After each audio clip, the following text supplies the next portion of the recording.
adalah merupakan bahagian dari puncaknya ibadah haji. Rasulullah sallallahu alaihi wasallam mengatakan haji itu adalah Arafah dan tidak ada haji bagi orang yang tidak wukuf di padang Arafah. Jadi Bapak Ibu, kalau kita dari Indonesia pelaksanaan ibadah haji itu ada 40 hari. Dari 40 hari itu untuk pelaksanaan hajinya hanya lebih kurang 5 hari. Di mana 5 harinya Bapak Ibu? 9 Zulhijjah kita melaksanakan wukuf di padang Arafah. Karena waktu untuk wukuf itu mulai tergelincir matahari di tengah hari atau masuknya waktu zuhur sampai terbenamnya matahari atau habisnya asar dan masuknya maghrib. Itulah masa untuk wukuf di padang Arafah. Jadi jamaah haji itu Bapak Ibu, separah apapun sakitnya wajib dibawa ke padang Arafah. Apabila tidak ikut wukuf di padang Arafah, maka berarti tidak sah hajinya, sehingga dia tetap wajib melaksanakan haji pada tahun berikutnya. Kemudian Bapak Ibu, setelah selesai melaksanakan wukuf 9 Zulhijjah, habis asar, maghrib, berangkatlah ke Musdalifah. Mabit di Musdalifah sambil mengutip batu sebanyak 70 butir. Kemudian Bapak Ibu, bagi mazhab Syafi'i, setelah lewat tengah malam atau jam 12 lebih itu sudah boleh meninggalkan Musdalifah. Berangkatlah ke Mina untuk melaksanakan lontaran Jumratul Aqabah. Setelah melontar Jumratul Aqabah pada tanggal 10 Zulhijjah, maka dilaksanakanlah tahallul awal. Setelah tahallul awal, maka bolehlah mengganti pakaian ihram dengan pakaian biasa. Kemudian tetap bermalam di Mina. Kemudian 10 Zulhijjah itu disunnahkan untuk melaksanakan penyembelihan hewan kurban. Kemudian 11 Zulhijjah melontar Jumratul Ula, Wusta dan Aqabah 77 butir. 12 Zulhijjah juga melontar Jumratul Ula, Wusta, Aqabah. 13 Zulhijjah melontar Jumratul Ula, Wusta dan Aqabah. Setelah itu Bapak Ibu, 13 Zulhijjah siang pulanglah kembali ke Makkah untuk melaksanakan tawaf ifadah. Tawaf, sa'i, tahallul. Setelah tahallul, sani, maka selesailah pelaksanaan ibadah hajinya. Jadi Bapak Ibu yang dimuliakan Allah Subhanahu wa taala, di pelaksanaan ibadah haji di Arafah ini juga banyak kisah yang terjadi. Di antaranya Bapak Ibu, Allah memerintahkan kepada Nabi Ibrahim alaihissalam untuk menyembelih putranya Ismail, dan penyembelihan itu juga terjadi di Mina Bapak Ibu. Kemudian Bapak Ibu yang dimuliakan Allah, apa sebabnya perintah itu datang kepada Nabi Ibrahim? Di dalam satu riwayat dikatakan Nabi Ibrahim ini ketika menikah dengan Siti Sarah Bapak Ibu, berpuluh tahun mereka menikah belum dikaruniai seorang anak pun. Lalu pada akhirnya Siti Sarah, Siti ini sebenarnya singkatan dari Sayyidati. Jadi kalau laki-laki itu panggilannya Sayyidi, kalau perempuan itu Sayyidati. Cuma kita orang Indonesia memang suka menyingkat Bapak Ibu. Sayyidati menjadi Siti. Sayyidati Khadijah, Sayyidati Aisyah, Sayyidati Sarah, Sayyidati Hajar kita panggil dengan Siti. Karena memang itulah orang Indonesia. Nama bapak itu bagus, Abdul Halim, dipanggil Alim. Padahal Abdul Halim hamba yang lembut. Tapi ketika dipanggil Alim, hilang huruf H, tinggal huruf A, Alim, maka artinya kejam atau sadis. Jadi harusnya Abdul Halim hamba yang lembut dipanggil wa Alim, jadi wa yang kejam dan sadis. Abdullah hamba Allah dipanggil wa Dollah. Dollah itu dollun itu artinya sesat. Jadi Abdullah hamba Allah dipanggil wa sosat. Wa sosat itu pun tidak pula dipanggil wa sosat. Oh iya katanya juga. Jadi Bapak Ibu, itulah orang Indonesia. Nama anaknya namanya Bagus Fitri, dipanggil Pipit. Yang laki-laki bagus namanya Putra, dipanggil Puput. Sehingga manggil Fitri itu Pit, katanya. Pit katanya. Kalau di tempat Bu Anissa ada pantunnya itu, Tanjung Balai Teluk Nibung tembak lantai kena hidung katanya. Jadi Bapak Ibu, makanya panggillah dengan panggilan yang baik, jangan disingkat-singkat. Menikahlah si Fitri tadi, dapatnya pula lah suami namanya Satria. Oleh Pak Satria mandi lupa bawa anduk, dipanggillah istri tercinta, Pit, ya bangsat, katanya pula. Habis. Jadi Bapak Ibu yang dimuliakan Allah SWT, jadi Siti Sarah, Sayyidati Sarah tadi mengikhlaskan Nabi Ibrahim alaihissalam menikah dengan Siti Hajar. Jadi Bapak Ibu yang dimuliakan Allah, betapa mulianya hati Siti Sarah, Sayyidati Sarah, diikhlaskannya suaminya Nabi Ibrahim alaihissalam menikah dengan Sayyidati Hajar. Luar biasa Bapak Ibu, izin dan kekuasaan Allah, menikahlah Nabi Ibrahim dengan Sayyidati Hajar. Dengan izin Allah hamillah Sayyidati Hajar. Hamil Sayyidati Hajar karena luar biasanya keikhlasan Sayyidati Sarah tadi menikahkan suaminya. Lalu Allah berikan hadiah kepada Sayyidati Sarah tadi. Apa hadiahnya? Hamil juga lah Sayyidati Sarah ini yang sudah berusia 60 tahun lebih. Jadi ternyata menikahkan suami itu obat juga rupanya. Cuma jangan marah ibu-ibu, nanti pulang kampung jangan pada dicoba ya. Salam emas. Jadi Bapak Ibu, Ustadz Herman, Tak dengar. tak dengar Umi ini kan? Tak dengar dia. Nanti dengar Umi itu pula. Jadi Bapak Ibu yang dirahmati Allah Subhanahu Wa Taala, lahirlah anak dari rahim Sayyidati Sarah tadi yang bernama Nabi Ishaq alaihissalam, dan lahirlah anak dari rahim Sayyidati Hajar yang bernama Ismail alaihissalam. Dari Nabi Ismail lah turun-temurun Ishak, Yakub, Yusuf, Ayub, Shu'aib, Harun, Musa, Zakaria dan seterusnya. Dan dari Nabi Ismail ini tidak ada nabi setelah Nabi Ismail keturunannya sampailah kepada Nabi Muhammad sallallahu alaihi wasallam. Jadi Bapak Ibu yang dimuliakan Allah Subhanahu wa taala, jadi di masa Nabi Ibrahim sebelum punya anak, beliau ini adalah orang yang dermawan. Beliau ini adalah orang yang pemurah. Beliau ini selalu menyembelih onta, kambing dan sebagainya, dia bagi-bagikan kepada fakir miskin dan anak yatim. Sehingga Bapak Ibu adalah orang yang berceloteh. Apa kata orang? Allah, Nabi Ibrahim itu kan karena tak ada anaknya, maka begitu dia bersedekah-sedekah. Coba kalau ada anaknya, pasti dia tinggalin untuk anaknya itu. Sampailah kabar itu kepada Nabi Ibrahim. Saking kesalnya hatinya mendengar cerita itu, apa katanya dalam hatinya? Jangankan kambing, onta dan hartaku, jika ada anakku itu pun jika Allah minta kukorbankan akan kukorbankan, katanya. Itu sejarah. Itu sebelum punya anak. Tapi ternyata ketika Allah katakan a'udzubillahi minasyaitonir rajim, falamma balagha ma'ahu sa'ya qala ya bunayya inni ara fil manami anni azbahuka fanzur madza tara. Ketika sampailah usia kepada Nabi Ismail, dalam satu kaul dikatakan 14 tahun, dalam satu kaul dikatakan 12 tahun, dalam satu kaul dikatakan 9 tahun. Mana yang benar wallahu a'lam. Bermimpilah Nabi Ibrahim alaihissalam. Di malam 8 Zulhijjah dia bermimpi menyembelih anaknya.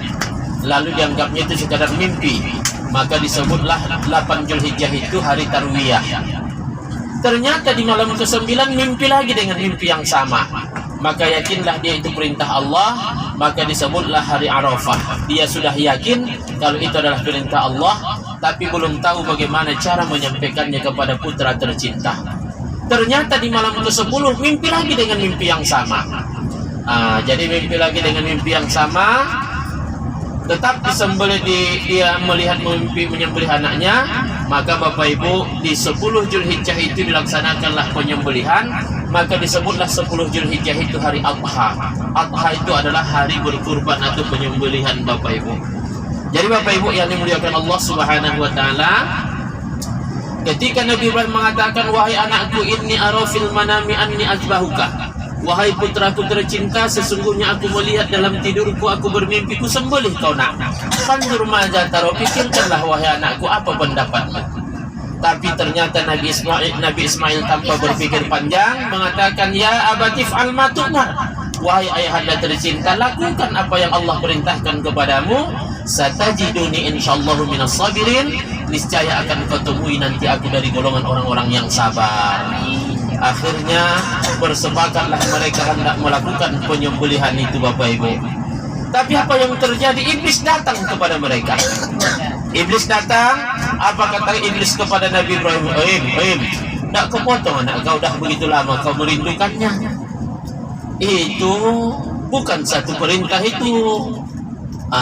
Jadi jangan lakukan, kata iblis. Lalu Nabi Ibrahim alaihissalam melempar iblis tadi.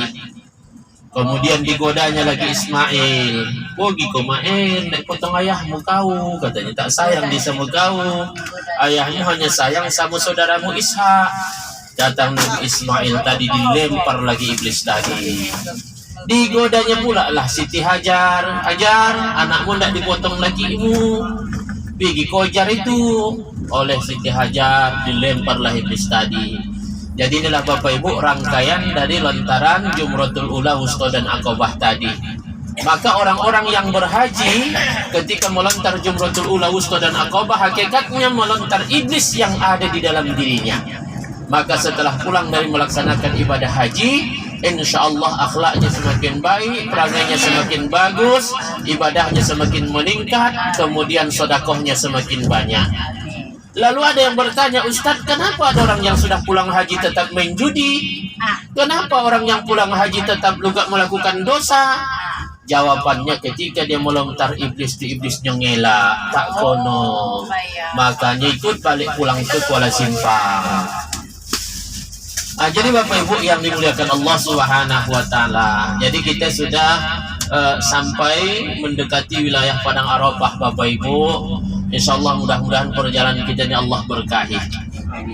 Nanti di sini Bapak Ibu akan kami tunjukkan di mana itu Padang Arafah tempat ukuf. Akan kita tunjukkan nanti Masy'aril Haram. Akan kita tunjukkan nanti Masjid An-Namirah, masjid yang 5 menara. Akan kita tunjukkan nanti di mana tempat penyembelihan Nabi Ismail.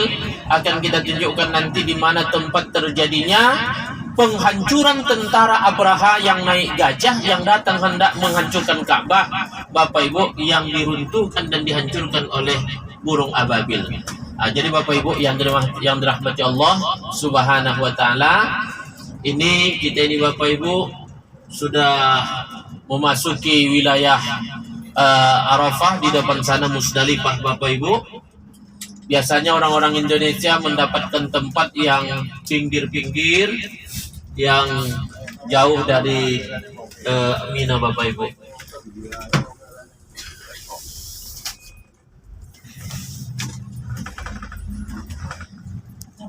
Juta-juta umat berkumpul di sini, bermunajat, berzikir kepada Allah Subhanahu wa taala dengan zikir la ilaha illallah, memohon ampun dari segala kesalahan dan menyadari segala kekhilafan.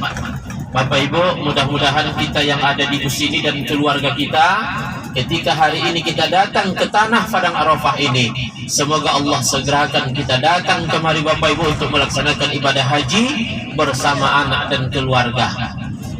Bapak Ibu yang dimuliakan Allah Subhanahu wa taala, kemudian nanti di Padang Arafah ini ada satu gunung yang disebut dengan Jabal Rahmah. Jabal Rahmah itu gunung rahmah Bapak Ibu, tempat bertemunya antara Adam dan Hawa. Di dalam tafsir Ibnu Katsir dijelaskan ketika Nabi Adam alaihissalam diturunkan dari surga Bapak Ibu, mereka ditempatkan di tempat yang terpisah. Adam dalam satu riwayat dikatakan diturunkan di tanah India, kemudian Hawa diturunkan di Jeddah. Selama 200 tahun mereka saling mencari, barulah Allah pertemukan setelah keduanya bermunajat kepada Allah dengan kalimat Rabbana zalamna anfusana wa illam taghfir lana wa tarhamna lanakunanna minal khasirin. Bapak Ibu, dalam satu riwayat dikatakan Nabi Adam itu tingginya lebih kurang 60 hasta Bapak Ibu. Tingginya 60 hasta berarti 30 meter. Kemudian bidang bahunya Bapak Ibu, dari dada ke bahu sebelah kiri itu 7 hasta, dari dada ke bahu kanan itu 7 hasta. Berarti ada 7 meter lebih kurang bidang dada Nabi Adam alaihissalam. Jadi tingginya 30 meter, bidang dadanya kanan kiri itu 7 meter. Makanya Bapak Ibu, kalau orang-orang barat mengatakan dulu ada binatang raksasa yang bernama dinosaurus, sebenarnya tidak raksasa Bapak Ibu. Karena dinosaurus itu tingginya hanya 15 meter. 15 meter itu jangan bandingkan ke kita sekarang yang hanya tinggi 1,8 meter. Tapi yang 15 meter dinosaurus itu bandingkan dengan Nabi Adam yang 30 meter tingginya. Jadi kalau 30 meter tinggi Nabi Adam, dinosaurusnya hanya 15 meter, berarti Nabi Adam lebih besar dari dinosaurus. Maka apa bedanya kita sekarang yang tinggi seperti ini dengan dibandingkan dengan biawak? Kan tetap lebih kecil dari kita. Jadi berarti sebenarnya dulu tidak ada istilah hewan raksasa. Karena memang orang dulu juga besar-besar Bapak Ibu. Jadi Bapak Ibu yang dimuliakan Allah Subhanahu wa Ta'ala. Kemudian kita ini Bapak Ibu sudah mulai mendekati kemari. Dipertemukanlah antara Adam dan Hawa di Jabal Rahmah. Di atas gunung itu nanti Bapak Ibu ada tugu. Silakan Bapak Ibu naik ke sana, tapi ingat Bapak Ibu jangan menulis-nulis di tugu itu. Ini orang Indonesia ini pandai Bapak Ibu. Dulu tugu itu berwarna putih. Lalu di atas orang Indonesia dibawalah spidol, ditulislah di situ warna spidol warna hitam. Buatlah nama sehingga hitamlah tugu itu. Lalu begitu hitam dicat hitam, tak kehabisan nakal, dibawa orang tu pula tipek. Tulis juga pakai tipek. Habis, tetap juga nampak. Memang itulah kita orang Indonesia ni Bapak, pintar memintar-mintari.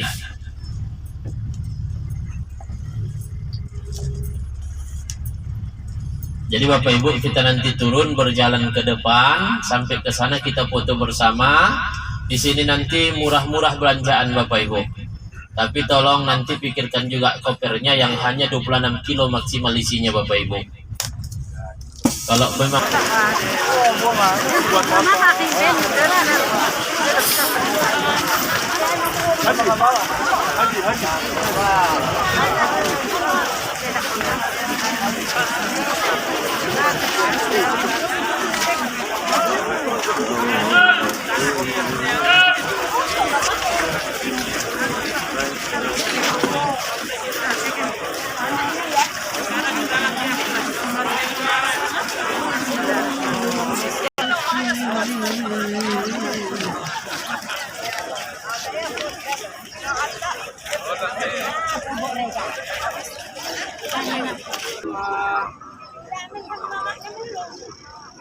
dia nggak jadi Ustaz.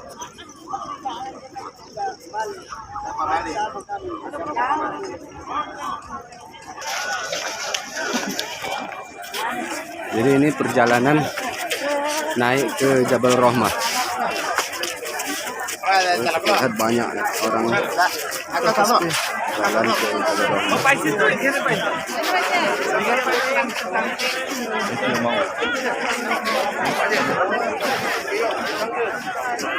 Jadi di sini ada orang-orang yang datang dari macam-macam dari negara mana-mana. Itu mereka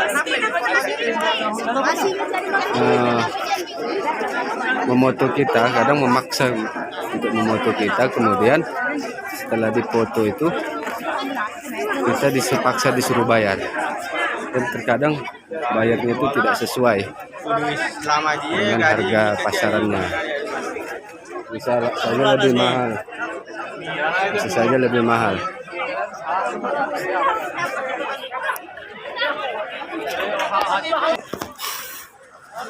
Lumayan juga perjalanan menuju ke atas ini, luar biasa. Duh, nih, kita sudah berada di tengah ini. Segini tingginya, dan masih ada setengah lagi perjalanannya. Ayo, tadi ada bapak-bapak dipoto, tiba-tiba diminta 10 real, dan hasil fotonya itu tidak bagus ya Bapak Ibu, apa namanya, dengan kualitas yang rendah. Diminta 10 real, bapak itu nggak mau, karena dia nggak minta untuk dipoto, tapi yang moto itu marah-marah. Alhamdulillah sudah sampai ke puncak Jabal Rahmah. Saya sudah berada di atas. Jadi kita coba mendekat ke tugu yang ada di Jabal Rahmah. Wah, di situ terlihat banyak larangan-larangan. Itu tidak boleh sholat di situ dan nulis-nulis hingga meratap, dicium, tidak boleh ya.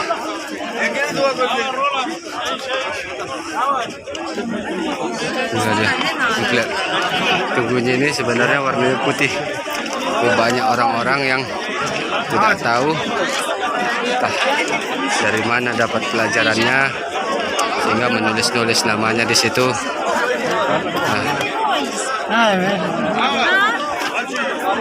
Sampai hitam warnanya.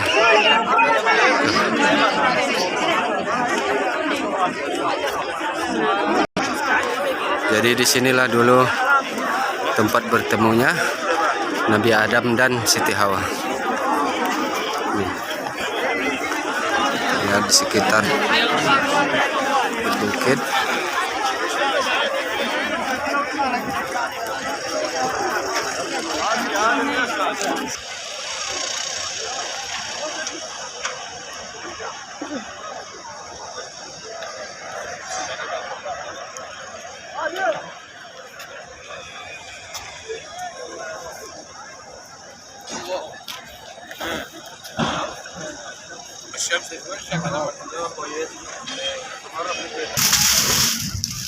Roti sependek sini, roti favorit.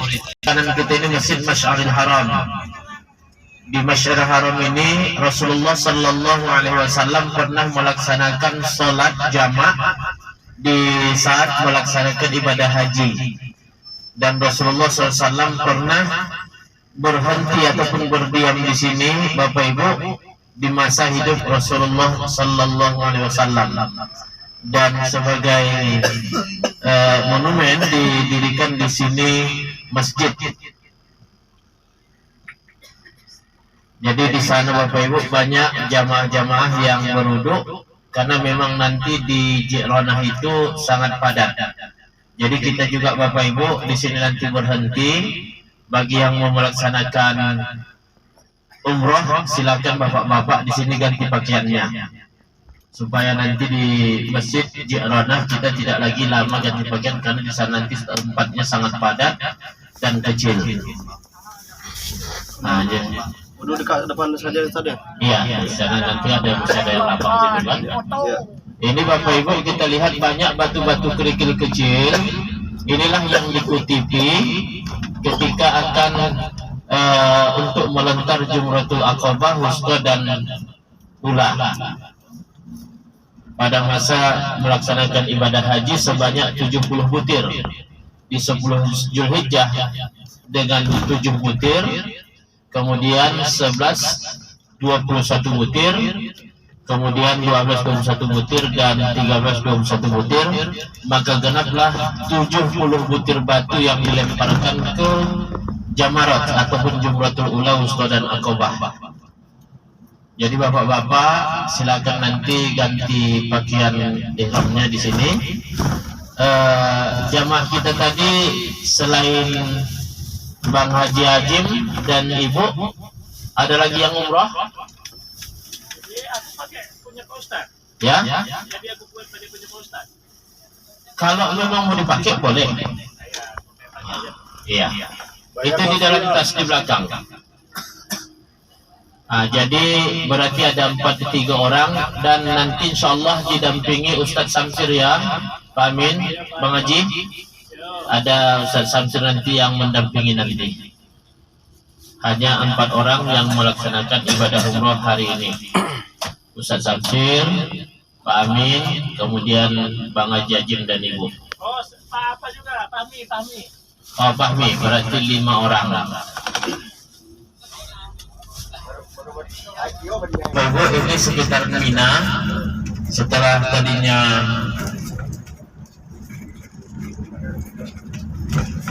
kita dari Arafah, sekarang kita di sekitar Mina.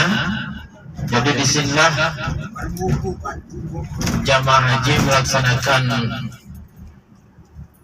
bermalam di mana? Kan ada tuh Iya. lagunya tuh, ya malamnya tuh, pasal lagunya tuh. Iya. Bermalam di Mina katanya.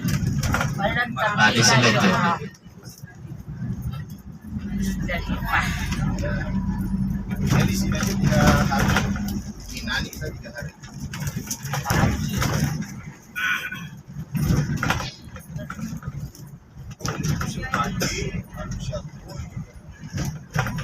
Banyak orang.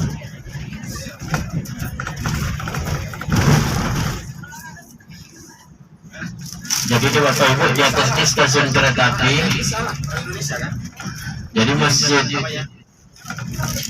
di masjid Masy'aril Haram tadi Bapak Ibu, ketika Rasulullah SAW melaksanakan ibadah haji, di situ Rasulullah mendirikan tenda, dan disitulah Rasulullah melaksanakan khutbah haji, khutbah apa namanya? Khutbah Arafah. Di situ Rasulullah SAW bermalam, maka didirikanlah masjid sebagai monumen di situ Bapak Ibu.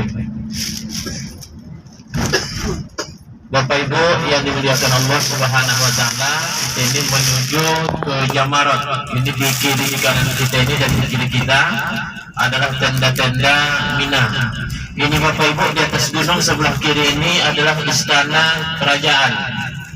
Jadi kalau keluarga raja yang melaksanakan ibadah haji, mereka di sanalah menginapnya Bapak Ibu.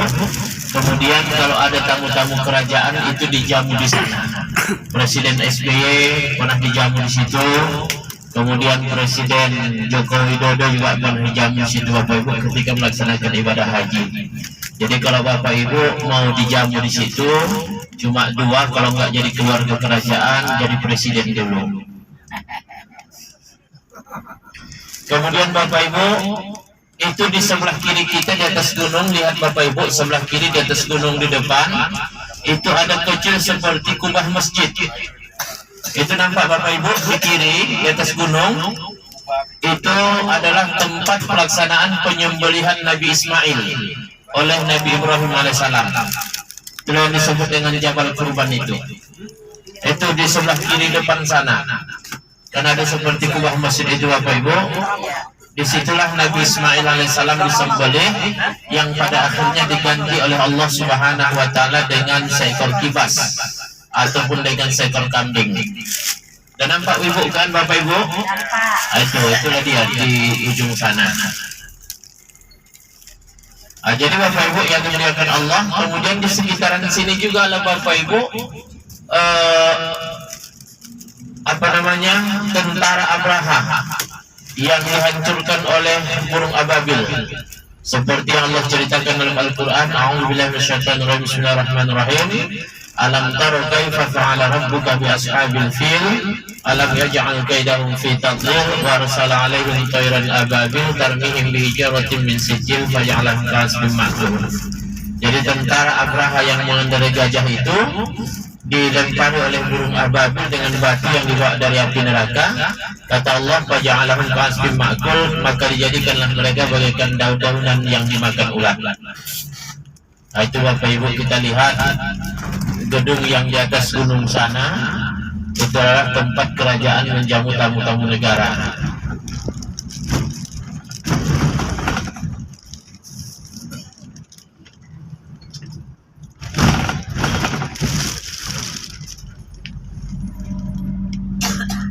Sekarang tanah Arab ini Bapak Ibu sudah semakin subur, sudah banyak tanaman-tanaman yang hidup di sini. Jadi kalau di kita sana makin lama makin tandus, di sini makin lama makin subur. Itu bedanya. Jadi kalau di kita sana Bapak Ibu, di beberapa daerah rata jalannya, maksudnya rata rusaknya.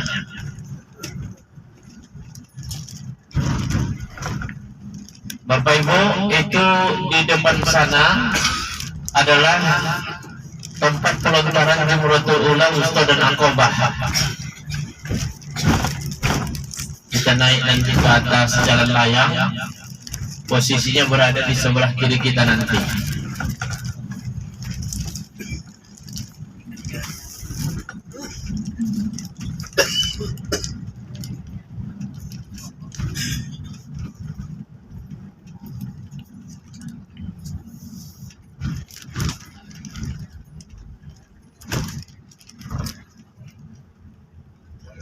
Ini Bapak Ibu yang sebelah kiri sana, yang ada lingkaran bulat 3 itu, 1, 2, dan 3 itulah tempat melontar Jumratul Ula, Wusta, dan Aqabah. Jadi ini di bawah ini sebelah kanan dan kiri kita ini, tenda-tenda ini adalah merupakan tempat bermalamnya orang-orang yang berada di Mina. Tapi biasanya yang tinggal di sini Bapak Ibu adalah orang-orang yang sudah terpilih, maksudnya dari keluarga besar Arab Saudi ini, kemudian haji-haji yang ongkosnya luar biasa. Terus ke kanan sana Bapak Ibu, biasanya orang Indonesia itu ke dekat gunung sana, paling ujung. Biasanya Indonesia mendapat kebagian itu sekitar 4 kilo dari sini. Makanya jamaah haji itu selalu berjalan sampai 4 kilo, sampai 4,5 kilo. Bapak Ibu, itu di sebelah kanan kita di depan itu, itulah terowongan Mina. Itu yang sebelah kanan di kaki gunung itu terowongan Mina. Kalau Bapak Ibu ingat dulu yang pernah terjadi terowongan Mina tahun 80-an itu ya, yang mati lampu sehingga banyak orang yang meninggal dunia, syuhada di situ karena kehabisan oksigen, pijak-pijakan dan sebagainya. Itulah Bapak Ibu sebelah kanan kita itu. Jadi orang Indonesia di ujung sana makanya sering lewat terowongan Mina dulu itu Bapak Ibu. Itu dari bawah gunung itu.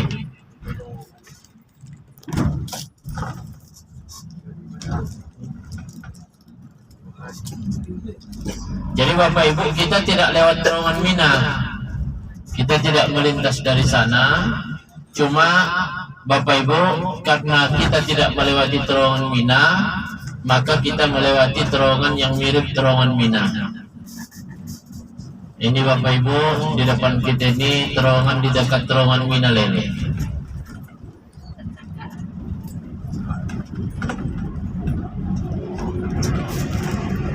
Jadi di sini kita lihat Bapak Ibu ada kipas angin di atas.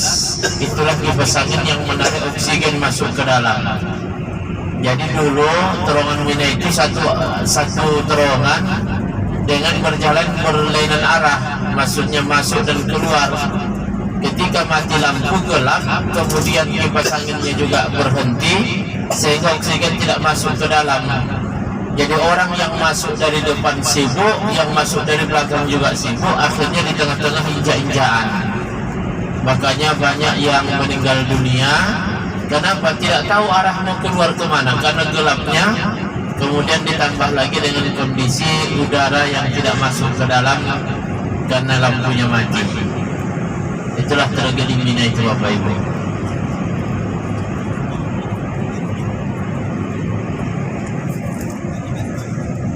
Jadi coba lihat Bapak Ibu, begitu tinggi gunung yang ada di depan kita, begitu besar gunung yang ada di depan kita, maka kita nanti berjalan dari bawah gunung itu.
Apa yang bawa ke enggak.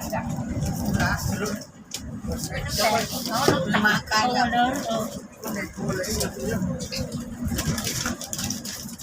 apa yang tak tinggal kemana-mana Kembali kami ingatkan Bapak Ibu, insyaallah kita besok berangkat ke Taif. Nanti kita besok berangkat ke Taif. Kami harapkan jam 7 kita sudah siap-siap di lobi hotel untuk menunggu bus kita.